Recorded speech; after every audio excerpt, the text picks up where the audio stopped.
শুভম রায়, আপনারা দেখছেন জিটিভি, দ্রুত করতে সবার সাথে। আসছি পরবর্তী খবরে। জঙ্গিপুর লোকসভার সতী থানা এলাকায় মদ্দার মোড় থেকে বাইক র্যালি করে সাদিকপুরে জঙ্গিপুর সাংগঠনিক জেলার বিজেপির পক্ষ থেকে আয়োজিত জনসভায় যোগদান করেন বিজেপির রাজ্য সভাপতি সুকান্ত। এদিন লোকসভা নির্বাচনকে সামনে রেখে সোমবার বিকেলে রঘুনাথগঞ্জ গাড়িঘাট এলাকায় দেওয়াল লিখন করেন বিজেপির রাজ্য সভাপতি সুকান্ত মজুমদার। দেখুন, শাহজাহান শেখ কোথায় আছে পুলিশ জানে, এবং পুলিশ জানে বলেই আইনজীবী থেকে শুরু করে সব শাহজাহান শেখের কাছে পৌঁছে যাচ্ছে।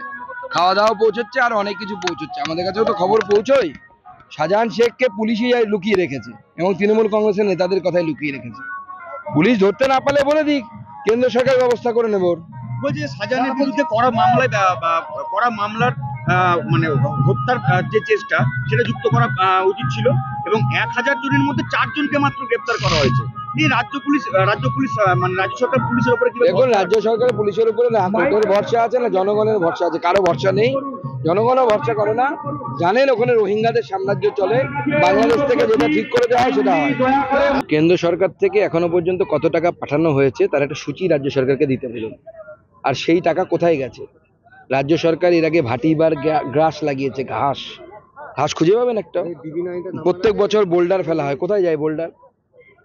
প্রত্যেকবার গঙ্গা ভাঙন নিয়ে রাজ্য সরকার এবং এখানকার তৃণমূল কংগ্রেসের নেতারা চায় না, কারণ এর কোনো স্থায়ী সমাধান হোক। কারণ যদি স্থায়ী সমাধান হয় তাহলে প্রতি বছর পয়সা আসবে না, যদি সমাধান না হয় প্রতি বছর পয়সা আসবে এবং ওদের মাল ঝাড়া যাবে। এই মাল ঝাড়া ছাড়া তৃণমূল কংগ্রেসের কোনো কাজ নেই। দেখুন, এই তদন্ত চলছে, তদন্ত বাইরে আসুক, আরো ভয়ঙ্কর ভয়ঙ্কর ঘটনা খোঁজ পাবেন। চলুন। আমার জামিন পেলেন নেতাই গণহত্যা কাণ্ডের মূল অভিযুক্ত। আসন দেখান চলবে।